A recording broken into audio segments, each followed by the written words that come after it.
আজকে ক্লাসে সবাইকে স্বাগতম, শুভেচ্ছা, অভিনন্দন। আমরা যখন ব্যবসায় প্রয়োজনে ঋণ গ্রহণ করব, সেটা জামেলা কি হবে?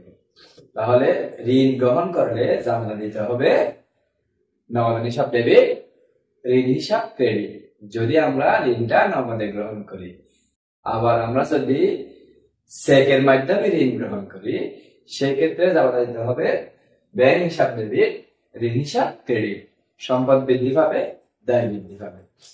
এখন আবার আমরা যদি ঋণের টাকাগুলো পরিশোধ করি নগদে, তাহলে জামাতা দিতে হবে ঋণ হিসাব ডেবিট, নগদ হিসাব ক্রেডিট।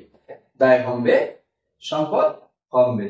আবার আমরা যদি ঋণের টাকাগুলো চেকের মাধ্যমে প্রদান করি বা পরিশোধ করি, তাহলে জামাতা দিতে হবে ঋণ হিসাব ডেবিট, ব্যাংক হিসাব ক্রেডিট।